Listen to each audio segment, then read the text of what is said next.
جی السلام علیکم، کیا حال ہے سب لوگ؟ خیریت سے ہیں؟ آپ نے پہلی قسط ملاحظہ کی کیپٹن صفدر صاحب کی، اب یہ دوسری قسط ہے اور اس میں ان کی جو پریکٹیکل لائف ہے اس میں بات ہوگی، شادی کے بارے میں بات ہوگی، بچوں کے بارے میں بات ہوگی، میاں نواز شریف صاحب کی ورکنگ جو ہے اس کے بارے میں بات ہوگی، پہلی گورنمنٹ ختم ہوئی اس کے بعد کیا ہوا، دوسری گورنمنٹ ختم ہوئی اس کے بعد کیا ہوا، جو اسالم تھا، وہ ساری چیزیں ہیں جو آج تک ہڈن تھی، لوگ جس کے بارے میں بہت ساری چیزیں سننا چاہتے ہیں اور سمجھنا چاہتے ہیں۔ تو کیپٹن صاحب آپ کا دوبارہ شکریہ۔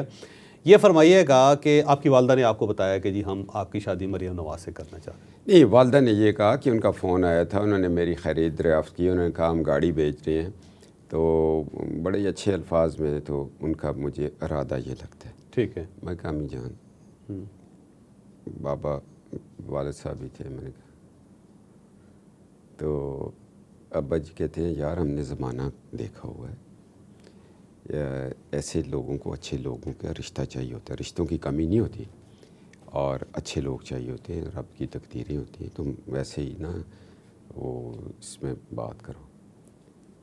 تو پھر ان کو بلایا لاہور، ٹھیک، تو ان کا ہم نے یہ فیصلہ کیا آپ کا، ان کا آپ قوموں کے فیصلے کرتے ہیں تو ہم نے دے دیا بیٹا آپ کو۔ ٹھیک۔ اور یہ بیگم صاحبہ نے بات کی تھی یا میاں صاحب نے کی؟ نہیں، بیگم صاحب۔ بیگم صاحبہ جی۔ نے۔ اب یہ ساری ملاقاتیں صرف بیگم صاحبہ تک ہیں؟ جی۔ اور پرائم منسٹر میاں نواز شریف صاحب اس پکچر میں نہیں ہے؟ آج نہیں، گھر میں ہوں گے۔ ٹھیک ہے، لیکن آپ کے سامنے اور وہ جب پھر منگنی کی ڈیٹ ہوگی، ٹھیک، منگنی ہوگی، یہ 92 کی بات ہے؟ 92 سے پیچھے اکتوبر آ جائیں، نومبر اکتوبر، اس 91 نہیں، اکتوبر دسمبر میں 92 میں شادی ہوئی تھی، شادی، ٹھیک ٹھیک، اور اس سے 3-4 مہینے پہلے پیچھے آ جائیں۔ ٹھیک ٹھیک، پھر منگنی ہوئی، امی جان گئیں وہاں پر، یہ لوگ مانسر آئے، وہ انگوٹھی کی رسم ہوئی، دادو جان آئیں ہمارے فیملی سے، میری تائی امی تھی، خالہ تھی، وہ گئیں۔ پھر خیام کیسر تھے، انہوں نے مجھے بلایا کہ پرائم منسٹر تمہیں بلا رہے ہیں، میں کہا یار مجھے شرم آ رہی ہے۔ تو پھر وہ جو اسلامی ہوتی ہے پیم ہاؤس میں کھانا بھی ہم تینوں نے کھایا، تو اس میں خیام کیسر صاحب، آپ اور پرائم منسٹر 3 بندے تھے، اور پھر مجھے اسلامی دی۔ اسلامی کتنی دی انہوں نے؟ اور اس وقت 2-3 لاکھ روپیہ تھا۔ اچھا، 92-93 میں؟ ہاں۔ ٹھیک، آپ ایک دم امیر ہو گئے؟ ایک دم تو نہیں ہوا تھا، آہستہ آہستہ ہی ہوا۔ اور میں نے اپنے ابا جان کو کہا کہ اس طرح انہوں نے بلایا تھا، یہ پیسے، تو میں آپ ان کو میں نے بھیج چھوڑے۔ ٹھیک ہے، میں کہا والد صاحب کو دے دیا؟ ہاں، تاکہ ان کو یاد ہو، کوئی لکھنا ہوتا ہے، کوئی پھر وہ کرنا ہوتا ہے پھر۔ اور منگنی تک آپ کی مریم صاحبہ سے کوئی ملاقات نہیں ہوئی، کوئی گفتگو بات؟ نہ، میں نے اپنے ابا جان کو کہا تھا، میں نے کہا جی آپ یا امی اس سے ان سے بات کریں۔ تو میرے جو بڑے بھائی تھے وقار بھائی، وہ گئے، تو انہوں نے کہا تھا کہ جی آپ کو کیسا لگ رہا ہے؟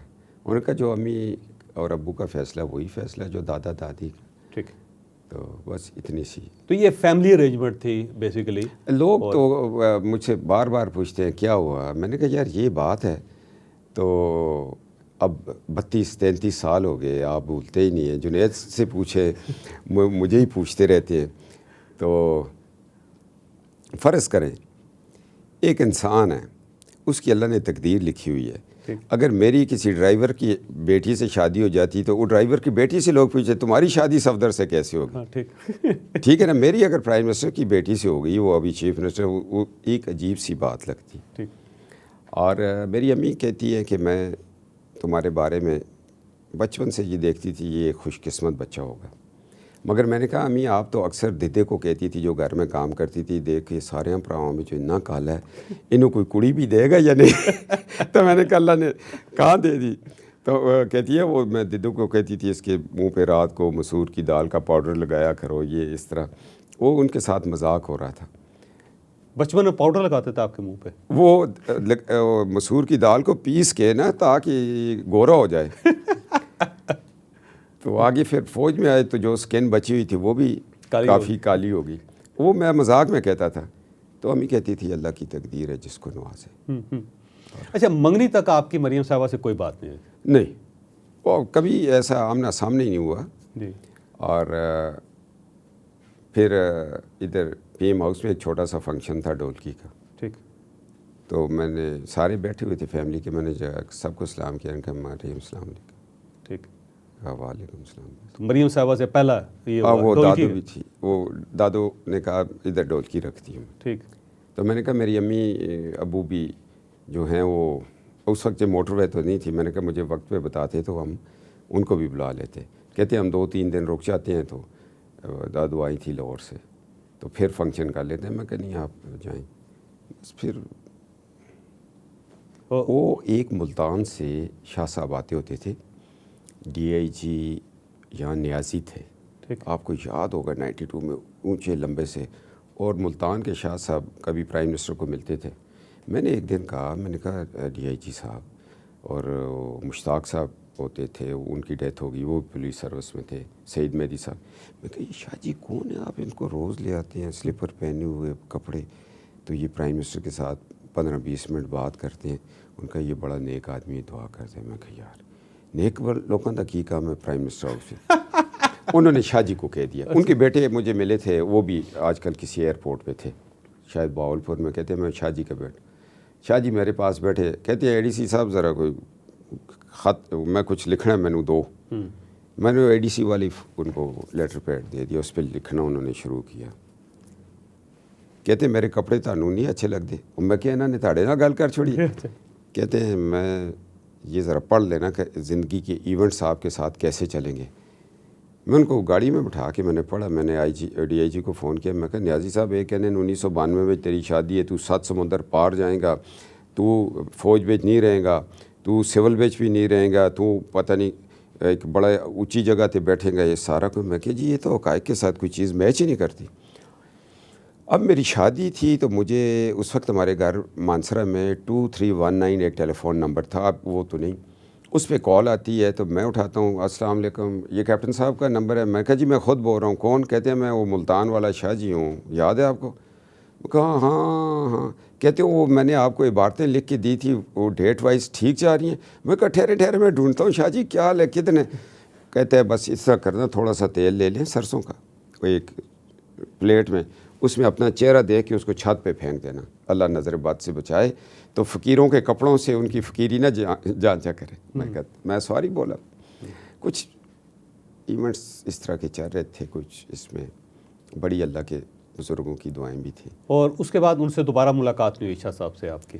شاہ صاحب کا میں نے پھر چیک کیا, پھر اسمبلی ٹوٹ گئی, غلام اسحاق نے, ہم تتر بتر ہو گئے. پھر نیازی صاحب, ایک دفعہ میں گیا ہوا تھا کسی فاتحہ پہ, تو نیازی صاحب ادھر تھے میاں والی میں نے پوچھا, کہتے ہیں شاہ جی پردہ کر گئے, مگر مجھے کہتے ہیں جو تینوں لکھ کے دیتا سی. میں کہ تانوں کی لکھ کے دیتا سی؟ کہتے ہیں اس نے یہ بتا دیا تھا کہ غلام اسحاق تمہیں پڑ جائے گا. اچھا, بڑی بات. اچھا, اور آپ کی شادی اچھا وہ میرے پاس وہ عبارت شاہ جی کی لکھی ہوئی ہے. اچھا, مانسرا گھر میں, وہ میں کسی وقت آپ کو دوں گا. آپ مجھے ضرور 3-4 صفحے. بہت اچھا, آپ ضرور دیجیے گا. اور انہوں نے مجھے کہا تم 7 سمندر کا سفر کرو گے, فوج تمہارا کیریئر نہیں ہے, ایک نئے کیریئر میں جاؤ گے. اور اچھا ایک میں اس وقت ادھر تھا 111 بریگیڈ میں, ایجوٹنٹ تھا یونٹ کا, تو ایک کیپٹن آئے, وہ ایجوکیشن کور کے تھے. انہوں نے میرے ایک دوست کا ہاتھ دیکھا تو کہتے ہیں یار تو آخری منزل تک پہنچے گا. میں کہا آخری منزل تو چیف آف آرمی اسٹاف, وہ لیفٹیننٹ جنرل بنا. میرا ہاتھ دیکھا, وہ کہتے اوئے تو اتنے کی کر رہے ہیں, تو کسی بڑی اونچی جگہ جا رہے ہیں. میں نے کہا باسی صاحب ہے سانو چاہ پلاؤ تو چلیے. وہ میں پچھلے دنوں ان کو ملا, وہ کہتے ہیں تمہیں یاد ہے ایجوکیشن G3 آیا تھا تو اس نے یہ باتیں کی تھی. میں کہا ہاں مجھے یاد آ گیا. یہ کوئی ایک سیکوینس ایسا چل رہا تھا, اور اس میں کچھ اللہ کے نیک لوگوں کی دعائیں تھیں. ایک واقعہ آپ کو بتاتا ہوں. پرائم منسٹر کی BMW ایک بلٹ پروف گاڑی پاکستان میں آئی, لیفٹ ہینڈ. یہ انڈونیشیا جا رہے تھے, تو میں ان کو ایئرپورٹ چھوڑنے گیا, تو جب تک کراچی سے جہاز باہر نہ نکلے تو ADC بیٹھا رہتا تھا. میں بیٹھا رہا, انہوں نے مجھے ٹاور والوں نے بتایا کہ جی کراچی کراس کر گیا پرائم منسٹر. میں نے وہ گاڑی سٹارٹ کی. میں کہا یار اتنی قیمتی گاڑی اس کو میں خود لے کے جاتا ہوں. میں نے سٹارٹ کی, لیفٹ ہینڈ تھی, بلٹ پروف تھی. آہستہ آہستہ آہستہ میں نکلا. وہ یہ جہاں قائد اعظم رحمۃ اللہ تعالیٰ کی بڑی تصویر لگی, اس کے نیچے ایک قبر ہوتی تھی، اس کے اوپر درخت، لوگ ادھر بیٹھتے تھے گاڑیوں کے لیے. ٹھیک. میں نے دیکھا ایک بندہ بیساکھی کھڑا تھا، مجھے اس کی بیساکھیاں نہیں، تو بس کو اس نے آتی ہے، تو میں اس گاڑی کو اتنی احتیاط سے چلا رہا تھا، میں کراس نہیں کر رہا تھا بس کو. ٹھیک. میں بھی اس کے پیچھے آہستہ ہوا، تو وہ بندہ جب چلنے لگا نا تو اس نے بیساکھیاں نکالی، ایسے ایسے کیا تو بس چل پڑی. اوہو، میں نے کہا یہ تو معذور ہے. میں نے اس کے پاس گاڑی روکی، لیفٹ ہینڈ گاڑی تھی، اس کی شیشے نہیں اترتے تھے. میں نے دروازہ کھولا، میں نے کہا آپ کہاں جا رہے ہیں؟ اور میں نے سرمولیاں پہنا ہوا ہے. کہتا ہے جی میں ادھر مارکیٹ ہے، سپر مارکیٹ کے کون سی، اس میں ناڑے بیچتا ہوں، یہ اظہار بند. تو میں نے کہا یہ بس نہیں رکی. کہتا ہے جی میں صبح سے کھڑا ہوں. میں نے کہا یار تم میری اس گاڑی میں بیٹھ جاؤ، ٹھیک، تو میں تمہیں وہاں ڈراپ کر دوں گا. میں بھی ادھر جاتا ہوں. میں ادھر دوسرے دروازے سے لے کے آیا، اس کو بٹھایا، میں اس سے گپے لگا رہا تھا، اس کی بیساکھیاں اندر رکھی. میں نے کہا اے سی تیز کیا. کہتے میں شٹرنگ کا کام کرتا تھا، میں گر گیا، مجھے چوٹ لگ گئی، ٹانگیں کام نہیں کرتی. اب ایک بندے نے مجھے زاربند خرید کے دیے، میں وہاں بیچتا ہوں، اس کی دکان پہ چھوڑ دیتا ہوں. 100 روپیہ 50 روپیہ ہو جاتا ہے، لوگ ویسے بھی دے جاتے ہیں. تو میں ہوں مردان سوابی کسی جگہ کا، اور جہاں ایک کمرے کا گھر لیا ہے، بیوی بچے ہیں. میں اس کو کرتے کرتے میں نے کہا یار ایک بات سنو. میں پمس کے پاس آیا تو میں نے رائٹ ٹرن لیا گاڑی کا، تو مجھے کہتا ہے جی میں تو ادھر نہیں، میرا تو ادھر ہے. میں نے کہا تم میرے گھر جاؤ، میں تمہیں شربت پلاؤں گا، ٹھیک، اور میں تمہیں کوئی پیسے دینا چاہتا ہوں. ٹھیک. تو میں نے کہا تمہارے پاس شناختی کارڈ ہے؟ رو گیا. کہتے میں جاسوس نہیں ہوں، میرے پاس ہے، مجھے اتارے. میں نے ایسے ہاتھ پکڑ لی. تو وہ جو روٹ لگا ہوا تھا پرائم منسٹر کا، اس وقت تک روٹ قائم تھا، اسٹینڈ ڈاؤن نہیں ہوا تھا. تو وہ وائرلیس پہ ہوا کہ کیپٹن صاحب کے ساتھ کوئی بندہ بیٹھا ہوا ہے، اس نے ایک ہاتھ سے اس کو پکڑا ہوا اور ایک ہاتھ سے گاڑی چلا رہا ہے، پتہ نہیں کیا واقعہ. جو میں پی ایم ہاؤس پہنچا گیٹ پہ، تو میں کہا فکر نہ کرو بھائی ہو، میں مانسرا کا ہوں، میں تمہیں. کہتے نہیں مجھے آپ کہیں قید نہ کروا دیں. غریب. تو ڈز ہوا. وہ ایک ڈی ایس پی تھا، اس نے روک لی گاڑی. اس نے کہا سر وہ وائرلیس چل رہی ہے. میں کہا نہیں اس کو کچھ نہ کہو، ان کو نیچے اتارو، ان کو تم پلاؤ شربت، ٹھیک، اور اے سی والے کمرے میں بٹھاؤ. تو میرے پاس پرائم منسٹر کے پیسے، میں نے اس کا شناختی کارڈ اس لیے مانگا تھا کہ وہاں لکھوں گا اس کو پرائم منسٹر کی طرف. میں گیا اندر، گھر گیا، پیسے لیے، لا کے اس کے کان میں نے کہا. ڈی ایس پی نے کہا کیپٹن صاحب بڑے اچھے آدمی. میں نے کہا یہ تمہارے پیسے، ٹھیک، اور یہ پرائم منسٹر کی طرف سے، اور اس کے ذاتی پیسے میرے پاس ہوتے ہیں غریبوں کو دینے. ٹھیک. تو میں 1 سال اب کوئی کام نہیں کرنا. ٹھیک. تو وہ ادھر ہی گر گیا. میں ڈی ایس پی کو کہا وہ چپ کے بندہ ہوتا ہے، اٹھے ہونے کے وہ تینوں اللہ اس کار دا مالک کرے. تو 1 سال دی میں نے کمائی. میں نے ڈی ایس پی کو کہا اس کو گاڑی میں بٹھا کے چھوڑ کے آنا، کہیں راستے میں کوئی لے نہ لے. میں کہا یہ لاکھ سے اوپر کے پیسے ہیں. ٹھیک. میں نے نوٹ لکھ کے پرائم منسٹر کو دے دیا آپ کے پیسے. ایک دن وہ ڈی ایس پی نے مجھے روکا 92 میں. میں کہا کیا بات ہے یار، اس طرح کوئی طریقہ ہے، گیٹ سے نکل رہا ہوں، میں جا رہا ہوں، پیچھے پرائم منسٹر آ رہا ہے. کہتے سر تانوں یاد ہے تھے ایک فقیر ڈگ گیا سی، تو میں وہ کار چھڑ گیا سی، میں وہ ڈی ایس پی. کہتے وہ اللہ نے وہ کچھ چیزیں ایسی چلتی رہیں. اچھا ماشاء اللہ، بڑی بات، بڑی بات. اور میاں صاحب آپ کے پاس اپنے پرسنل پیسے رکھواتے تھے کہ کسی غریب؟ ہمیشہ، آج بھی ہوتے ہیں، جدہ میں بھی تھے. وہ سارا یہ میں ایک آپ کو بات بتاؤں، مجھے بتانی نہیں چاہیے، کہ اللہ ان کو لمبی زندگی دے. میاں نواز شریف صاحب کو بڑی غریبوں کی بڑی امداد، 1000 کے قریب لوگوں کا ڈائلیسس فری ہو رہا ہے. اچھا ماشاء اللہ، سالانہ؟ سالانہ. ٹھیک. اور روز ایک بائی پاس فری ہو رہا ہے. اچھا ٹھیک. اور اپنی ذاتی جیب سے کرتے؟ ذاتی جیب سے. ٹھیک، اپنے پیسوں سے سب. یہ جو ٹرسٹ ہے نا شریف میڈیکل سٹی، اس سے ایک ڈسپرین کی گولی بھی نواز شریف صاحب جو ہے نہیں لیتے، سارا اپنی جیب سے کرتے. اسکول کی آمدن بھی ادھر، میڈیکل کی بھی. یہ تو ابھی لوگوں کو پتہ نہیں ہے نا. ٹھیک. میں آپ کو ایک واقعہ بیان کروں، مجھے اب ذہن میں آ گیا. میں 92-93 کی بات ہے ابھی، کہ 96-97 کی ہے. پرائم منسٹر ایک جلسہ کر رہا ہے، اور لاہور میں کر رہا ہے، جہاں وہ کرکٹ کھیلتے تھے اس گراؤنڈ میں ہو رہا ہے. تو مجھے بلاتے ہیں ایسے کیا. میں ہر وقت آئی کانٹیکٹ میں رہتا تھا کہ پرائم منسٹر کو ضرورت پڑی. ہاں. کہتے ہیں وہ سامنے تم دیکھ رہے ہو لوگوں کو. میں کہا سر 1000 کا جلسہ ہے. وہ ایک لمبے سے قد کے کوئی نیک سے آدمی ہے، ان کو نیچے اترو تو لے آؤ. میں کہا سر اس طرح نہیں ہوگا، میں جاؤں گا اس جھنڈ میں کھڑا ہو جاؤں گا اور میں ایک ایک بندے کو جس سائٹ کا آپ بات کر رہے ہیں اس سائٹ کے بندے کے پیچھے کھڑا ہوں گا, ادھر ادھر دیکھتا رہوں گا, آپ کو دیکھوں گا, جس بندے کو آپ بلانا چاہتے ہیں آپ نے سر لانا, میں اس ہجوم میں کہاں لے ہوں. میں گیا اترا, لوگ دیکھ رہے تھے آرام آرام سے ادھر ادھر کی لائٹ. میں اسی جگہ بالکل پرائم منسٹر کی سامنے والی جگہ پہ گیا. میں دیکھا ایک لمبے قد والے تھے, میں پہلے ان کے پاس ایسے کھڑا ہوا تو ٹھیک میں نے ان کے کان میں کہا, میں نے کہا جناب پرائم منسٹر آپ کو ملنا چاہ رہے ہیں. اس نے میرا ہاتھ پکڑ لیا, میں سائٹ پہ لے آیا. میں نے کہا آپ ہیں کون ہیں؟ کہتے ہیں میں سرگودا سے آیا ہوں. ٹھیک. میں نے آج اخبار میں پڑھا تھا کہ آج پرائم منسٹر باغ جناب میں جلسہ کرے گا. میں صبح آ گیا ہوں اور میں ایئرپورٹ پہ کام کرتا تھا, ریٹائر ہو گیا ہوں, میری 2 بچیاں, میں پریشان ہوں. ٹھیک. میں نے لایا اسٹیج پہ, میں نے ان کو کہا یہ اب ہنگامہ ہوگا, لوگ بھاگیں دوڑیں گے, اگر آپ مجھ سے رہ گئے نا پرائم منسٹر تو میں گورنر ہاؤس چاہ رہا ہوں وہاں آ جانا. ٹھیک. میں فورس ہی کر رہا تھا, وہی بات ہوئی, ڈز ہوا, بابا میرے ہاتھ سے چھوٹ گیا. ٹھیک. پرائم منسٹر کو بٹھایا, ہم تو مجھے امید تھی کہ بابا آئے گا, میں گیٹ پہ اتر گیا. ٹھیک. تھوڑی دیر بعد ایک رکشا سا آیا تو اس سے بابا اترا. میں کہا آؤ جی. میں اندر لے گیا ان کو, میں پھر لے گیا ساتھ ہی, انہوں نے کہا اس کو لے آؤ 180H ماڈل ٹاؤن گھر, کھانا کھلاؤ. اس وقت ہم ادھر رہتے تھے. کھانا کھلایا تو کمرے میں علیحدہ لے گئے پرائم منسٹر. مجھے کہتے ہیں میں کچھ, اور مجھے نہیں پتہ, مجھے اس وقت یہ اندازہ ہے کہ 5-6 لاکھ نواز شریف نے اپنے پرسنل اکاؤنٹ سے دی. ٹھیک. بابا جی روئے, کہتے ہیں میری بیٹی کی شادی تھی, میں ساری زندگی, آج میں نے دل میں تہیہ کیا تھا, میں اخبار میں پڑھا تھا, اب میں زندگی میں کبھی نواز شریف صاحب سے پوچھوں گا کہ اتنے بڑے ہجوم میں آپ نے مجھے کیوں اسی بندے کو کہا جو گھر سے یہ نیت کر کے چلا تھا میری 2 بیٹیوں کی شادی ہے اور نواز شریف سے میں جا کے بات کروں گا, اور اتنے بڑے ہجوم میں آپ نے اس بندے کو کہا کہ اس کو میرے پاس لے کے آؤ, وہ سرگودا کا ہے, اور آپ کو کیسے پتہ ہوا؟ یہ راز ابھی تک انہوں نے میرے اوپر نہیں کھولا. میاں صاحب نے نہیں بتایا؟ نہیں بتایا. ٹھیک ہے. آپ کو کس نے بتایا تھا کہ یہ بندہ اس ضرورت کے تحت آیا ہوا؟ ٹھیک.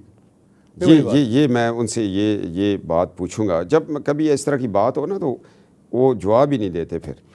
اچھا وہ کیا ہوا تھا مجھے تو یاد نہیں, میں یاد کراؤں گا, یہ آپ کے پروگرام کے حوالے سے آ گیا ہے. میاں نواز شریف صاحب کا کمال یہ ہے کہ بڑے گہرے آدمی ہیں, پتہ نہیں چلتا جی, جو مرضی کریں آپ. گہرے نہیں, پنجابی میں کہتے ہیں ڈونگے آدمی, دل دریا سمندروں ڈونگے. آپ ان سے کون دلانیاں جانے نا, گلوا نہیں سکتے آپ, کچھ بھی کرنا بھی نہیں چاہیے. ایک اتنا بڑا شخص جو سینے میں صدیوں کی سیاست لے کے بیٹھے, وہ ان کو تو اب کتابیں لکھنی چاہیے. بالکل صحیح. ہاں, ان کے ساتھ کیا بیتی اس پاکستان کی سیاست کو, وہ پاکستان کو کہاں لے کے جا رہے تھے, کیا ان کے ساتھ ہوا, یہ اب بیتی ہے نواز شریف کی نا. اچھا دوسرا یہ فرمائیے, آپ کی جو شادی تھی وہ بڑی سادگی کے ساتھ ہوئی تھی؟ بالکل. یہ عجیب سی بات تھی کہ اس زمانے میں ہر شادی اس نواز شریف صاحب کی فیملی میں اسی طرح سادگی سے ہوتی. وہ باہر کے لوگ نہیں آتے, سیاسی لوگ نہیں آتے. یہ ہوتا ہے کہ جو خرچہ کھانے پہ ہے نا, اتنا ہی خرچہ وہ پھر غریبوں کے ولیمے کرتے ہیں, لوگوں کی بچیوں کے, وہ ایک شادی کے اگینسٹ اتنی بچیوں کی شادیاں کروانی, ایک طریقہ کار ہے. ہاں جی. تو آپ کی جب شادی ہوئی اس کے بعد ظاہر ہے آپ گھر داماد بن گئے؟ مجبوراً بن گئے, کوئی آپشن نہیں تھی. کیوں؟ آپ کے پاس آپشن تو تھی, آپ مانسیرا لے جاتے. تو مانسیرا, میں جو ہی میری شادی ہوئی میں سول سروس اکیڈمی چلا گیا. اکیڈمی میں نے جوائن کر لیا. اتفاق ہاسپٹل کے ساتھ ہم نے گھر کرائے کیا لیا. دادا جان کو پتہ چلا, انہوں نے کہا یہ تو ہو نہیں سکتا, ادھر تم ساتھ کرائے کا گھر لو. میں نے ابو کو فون کیا, وہ یہ کہہ رہے ہیں, کہتے ہیں صفدر وہ بالکل ٹھیک کہہ رہے ہیں, تم اکیڈمی میں ہوگے, مریم گھر اکیلی ہوگی, کھانا کون بنائے گا, گھر کی کون دیکھے گا, سب سے بڑی بات ہے سیکیورٹی کیسے مینٹین کرو گے. تو تمہارا 10 مہینے یہاں ہیں تو پھر چلے جاؤ گے, اللہ کرے گا کہیں ایسی ڈی سی ہوگے, گھر ہی گھر ہو جائے گے, جو وہ بڑے میاں صاحب کہتے ہیں اس کو. تو میں بس آ گیا پھر. اور آپ جاتی عمرہ چلے گئے پھر؟ نہیں, مال ٹاؤن والے میں تھا, ادھر سے میں کوئی 10-15 منٹ میں اکیڈمی چلا جاتا تھا, شام کو آ جاتا تھا, پڑھنا پڑھانا, پھر جانا آنا. وہ اکیڈمی کی, اس کے بعد ڈی ایم جی کے لیے آ گئے. پھر درمیان میں بے نظیر صاحبہ کی حکومت تھی, میرے اوپر مقدمے بن گئے. میں اکیڈمی سے مجھے اٹھا لیا, میں دائیں بائیں بھاگتا رہا. غلام اسحاق نے اسمبلی توڑی ہوئی تھی, اور جب غلام اسحاق نے اسمبلی نہیں توڑی تھی, پی ایم ہاؤس میں جو ہمارا گھر تھا, میں اور مریم اس میں رہتے تھے. اور پھر چلے گئے, اور پھر امی نے اتنا پیار دیا کہ لگتا ہی نہیں ہے، لگتا ہے کہ ادھر ہی پیدا ہوا ہوں میں. بیگم کلثوم صاحبہ کی بات کرنا. ٹھیک. دادو نے بھی، دادو کہتی ہوتی تھی تو میرا بیٹے، تو میں کہا یہ اور امی آپس میں فیصلہ کر لو. میں کبھی کبھی دادو کی قبر پہ بیٹھ کے ایسے ہی باتیں کرتا ہوں. میں کہا دادو تسی چلے گئے دیکھو نا تے دعا کریا کرو، تاڑیاں روحاں دعا کریاں. انہوں نے بھی بڑا ایک پیار محبت کا رشتہ دیا. اور اس کے بعد مقدمہ بن گیا اور پتہ نہیں پھر کیا سے کیا ہو گیا. پھر بڑے میاں صاحب نے کہا کہ نہیں صفدر اب تمہیں نکال دیا تو اس طرح کرو تم میرے ساتھ دفتر جایا کرو.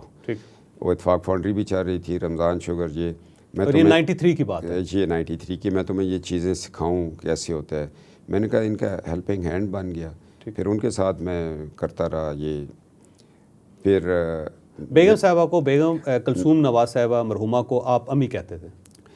میں ان کو کبھی امی کہتا تھا، ٹھیک، اور کبھی بیگم صاحبہ کہتا تھا. ٹھیک. اور بس یہی دو ناموں سے. ٹھیک. اچھا، اب اس میں جو دیکھیں آپ ایک ظاہر لوور مڈل کلاس کے ساتھ آپ کا تعلق ہے. جو میں نے کہانی سنی آپ کی، جو میں نے پڑھا، جو آپ تک آج تک ریسرچ کی ہے، اور جو مریم نواز صاحبہ ہیں وہ 2 نسلوں سے امیر خاندان. دیکھیں نا، میاں شریف صاحب پاکستان کے سب سے بڑے انڈسٹریلسٹ، بلکہ دوسرے تیسرے نمبر پہ جو 3 بڑے انڈسٹریلسٹ تھے ان کے اندر ان کا شمار ہوتا تھا. پھر میاں نواز شریف صاحب، پھر میاں شہباز شریف صاحب، پوری شریف فیملی. تو اب ظاہر ہے مریم صاحبہ جو ان کی گرومنگ مختلف تھی، ان کی پڑھائی مختلف تھی، آپ کے اندر گیپ زیادہ تھا. تو اس گیپ کو کیسے فل کیا آپ نے؟ جی، ایک خود اعتمادی ہوتی ہے انسان میں، اپنے خاندانی پس منظر، دولت کے لحاظ سے نہیں. ٹھیک. ایک خاندانی پس منظر جو آپ کے خون میں آ رہا ہے، جو آپ کی تربیت ہو رہی ہے، وہ آپ کو دولت کے اس میدان میں پیچھے وہ ایک سائڈ پہ کر دیتے ہیں. آپ کا اپنا بھی ایک اعتماد ہے. پھر دوسری بات ہے کہ مریم کے ماما، اس کی امی کی بڑی اچھی تربیت تھی. وہ مانسرا جانا، چھوٹے سے گھر میں رہنا، 2 مہینے ہم رہتے تھے، گرمیوں میں چلے جاتے تھے. کبھی ایسا نہیں ہوا کہ ہمیں یہ فرق لگا ہو کہ جی وہ کسی بڑے گھر کی ہے، میں کسی چھوٹے گھر کا ہوں. ٹھیک. حقیقت تو تھی. ٹھیک. اور پھر میرے والدین کا بڑا احترام تھا، ان کی بڑی انڈرسٹینڈنگ تھی میرے امی ابو کی مریم کے ساتھ. ٹھیک. اور ایک دفعہ میری امی آج سے واپس آ رہی تھی تو میں چھوڑنے ایئرپورٹ آیا تو وہ اندر چلی گئی، پھر آ گئی. میں نے کہا دور سے، میں نے کہا، میں نے ہندکوں میں کہا، میں کہا امی اون نہ آنا، یہ شرطہ تو سنگ نہ آنا دیسی. ٹھیک. اس کو کہتی ہیں میں ماما، اس کی ماں ہوں. اس نے کہا آ جاؤ. وہ میں نے کہا جی جو لائن لگی ہے اس پہ کھڑی رہے. کیا کوئی چیز بھول گئی؟ کہتی ہے نہیں، میں تینوں ایک گل دساں تے تو مریم نو نہ کدی کچھ کیا تو میں تینوں معاف نہیں کروں گی. میں کہ انی گل واسطے انہیں ٹر کے آئے سی. چلے گئے. میں واپس آیا ایئرپورٹ سے. میں کہا مریم تم نے میری امی کو کچھ کہا؟ وہ کہنے آئی. کہتی نہیں میں نے کبھی کچھ نہیں کہا. ان کا اپنا ہے کہ ان کی بیٹی کوئی نہیں ہے تو میں ان کو بیٹیوں والا پیار دیتی ہوں، ان کے سر میں کنگھی کرتی ہوں، ان کو مالش کرتی ہوں، ان کے ساتھ کچن میں بیٹھ جاتی ہوں، وہ میرے لیے چیزیں بنا رہی ہوتی ہیں. تو مانسرا میں رہتے تھے، رشتہ دار آ جاتے تھے، ایک رونق ہوتی تھی. پھر لاہور آ گئے. پھر 97 کا الیکشن ہو گیا. الیکشن کے بعد مریم صاحبہ کو کھانا بنانا آتا تھا اس زمانے میں؟ اب بھی نہیں آتا. اب بھی نہیں؟ نہیں، اس زمانے میں تو بالکل نہیں آتا تھا. جب ہم ادھر پی ایم ہاؤس میں ہوتے تھے نا تو وہ شام کو فروٹ چاٹ بنا لیتی تھی یا اوپر سے آ جاتا تھا. تو ایک دن ہم نے کہا مریم آج تو پرائم منسٹر ویکنڈ چلا گیا تو ہم ادھر چائنیز میں آ گئے. ٹھیک. اور کبھی بازار آ جاتے تھے چھوٹی سی گاڑی میں. تو میں نے کبھی یہ نہیں پوچھا تمہیں کیا آتا ہے کیا نہیں آتا. اور اب چیزیں اب تو مریم بنا لیتی ہے. فروٹ چاٹ، چنا چاٹ، دہی بلے، یہ چیزیں بڑی ہم ادھر جب اسلام آباد میں کھا لیتے تھے. اور پھر جو جہاں سلسلہ ٹوٹا وہ یہ تھا کہ ہم 97 کا الیکشن آ گیا. ٹھیک ہے. اچھا، ویسے جو پہلی گورنمنٹ ختم ہوئی جب 93 میں میاں نواز شریف صاحب کی گورنمنٹ ختم ہوئی، اور اس سے پہلے آصف جنجوعہ صاحب کے ساتھ ان کی ایک لڑائی پھڑا چل پڑا تھا، تو وہ کیا تھا؟ جی، وہ اس طرح تھا، ان کا پھڑا نہیں چلا تھا. آصف نواز جنجوعہ صاحب کے اور ان کا بڑا اچھا آپس میں ورکنگ ریلیشن تھا. وہ آتے تھے 2-2 3-3 گھنٹے اس میں میٹنگز ہوتی تھیں. اور آصف نواز جنجوعہ صاحب کو پتہ تھا کہ غلام اسحاق صاحب ان کو نہیں لگانا چاہتے تھے. لگایا غلام اسحاق نہیں تھا، مگر انہوں نے کہا فوج اس پہ. اور اچھا ان کا تھا، اور ان کا پھڈا جو ہوا جنرل جہانگیر کرامت سے پہلا ہوا تھا کہ انہوں نے کہا اتنا ہی کہا تھا جنرل صاحب یہ بیان نہیں دینا چاہیے تھا، ماحول نہیں ہے، اسمبلی ہے، جمہوریت ہے، ہم بیٹھے ہوئے ہیں. تو انہوں نے کہا جی ٹھیک ہے پھر میں ریزائن کر دیتا. انہوں نے کہا پھر جلدی کریں. وہ آپ کے سامنے ہوا تھا واقعہ یہ؟ ایک اور واقعہ بھی سناؤں گا، وہ بندہ مر گیا، نہیں سنانا چاہیے. کون؟ اجلال حیدر زیدی. ہاں زیدی صاحب کا، ٹھیک ہے ٹھیک ہے. وہ تو پریزیڈنٹ کے ساتھ بھی رہے ہیں نا جی؟ ہاں وہ پھر ان کے ایڈوائزر تھے، ان کو بلایا، ریزائن کیا، لاہور ایئرپورٹ کی انکوائری ہوئی. شاہد نبی ایک کے غلام نبی، شاہد نبی نور نہیں ایم کیو ایم کے ہوتے تھے، منسٹر پروڈکشن، انہوں نے انکوائری کی. پھر انہوں نے کہا جی یہ تو اجلال حیدر زیدی صاحب یہ تو بڑا غفلہ ہو گیا ہے. ٹھیک. تو پھر مجھے گھنٹی بجائی، تو میں کہتے ہیں ایک سفید کاغذ اور پین لے آنا. ٹھیک. پرائم منسٹر صاحب نے کہا وہ اے ڈی سی نے ایک چھوٹا سا سوراخ رکھا ہوتا تھا نا، اسے دیکھتا تھا کہ اندر کیا ہو رہا ہے، کب اٹھانا ہے. تو انہوں نے ریزائن کیا تو انہیں اپنی جیب میں رکھا، تو میں نے ان کو گاڑی میں بٹھایا اور چلے گئے. اجلال زیدی صاحب کو، اجلال حیدر زیدی صاحب کو. ٹھیک. اور وہ پھر بعد میں انکوائری انیشیٹ ہوگی، اس پہ پھر غلام ساق کے ساتھ پھڈا ہو گیا. غلام ساق چاہتے تھے کہ اس کی انکوائری نہ، انہوں نے کہا جی اربوں روپے کا ایئرپورٹ بیٹھ گیا ہے تو میں کیا کروں. کراچی ایئرپورٹ کی بات، لاہور ایئرپورٹ. ٹھیک ٹھیک ٹھیک. اور اس جہاز میں تھا، جب لینڈنگ کی تو جہاز یوں ہوا تو انہوں نے پائلٹ کو کہا کیا ہے، انہوں نے کہا جی ابھی یہ تیار ہوا ہے تو یہ تو نیچے سے کھل گیا سارے ایئرپورٹ. انہوں نے کہا یہ کیسے ہو سکتا ہے، انہوں نے کہا پیسہ کھا لیا. صدیقی صاحب ایک پائلٹ ہوتے، واپس جا کے انکوائری شروع ہو گئی. شاید نبی تھے، انہوں نے انکوائری کی، انہوں نے کہا جی یہ فارغ کرتے ہیں ایویشن کا جو. تو پھر جہانگیر کرامت صاحب نے ریزائن کر دیا. اس کے بعد لوگ آگے ایک دم فل ان دا بلینک کروانے کے لیے، وہ پھر 12 اکتوبر ہو گئی، ایسی فل ان دا بلینک غلط ہوئی. آصف نواز جنجوعہ کے ساتھ کوئی ایسے اختلافات نہیں. ٹھیک ہے ٹھیک ہے. اور میں اور نواز شریف صاحب اور یہ ساری فیملی ادھر ایک چھوٹا فارم تھا اس پہ تھے. تو میرے پاس فون تھا، تو ایم ایس کا فون آیا کہ آصف نواز جنجوعہ ایکسرسائز کر رہے تھے، ان کو ہارٹ اٹیک ہو گیا. ٹھیک. تو آپ لوگ لاہور میں تھے اس وقت؟ لاہور میں تھے. دادا جان اور ہمیں اس طرح ان کی وہ اب بھی ہے وہ فارم. ٹھیک. وہاں پر تو پھر تھوڑی دیر بعد ایم ایس کا فون آیا کہ پرائم منسٹر کو بتاؤ کہ وہ مشکل ہے. انہوں نے اپنے ابا جان کو کہا کہ اس طرح یہ مجھے ایم ایس نے فون کیا تو دعا کریں اللہ اس کو زندگی دے. تو کہ ٹریڈ میل پہ ہوا ہے. تو پھر ہم گاڑیوں میں بیٹھ کے گھر آ رہے تو پتہ چلا ان کی ڈیتھ ہو گئی. بس اتنی سی بات. ٹھیک ہے. کیپٹن صفدر صاحب ابھی موجود ہیں، ان کی کہانی چل رہی ہے. اب آپ نے 2 حصے ملاحظہ کر لیے، اب تیسرا حصہ ہے، آپ اسے بھی ملاحظہ کریں. اور میرا خیال یہ ہے کہ تیسرا حصہ پہلے 2 حصوں سے بھی زیادہ خوبصورت ہوگا.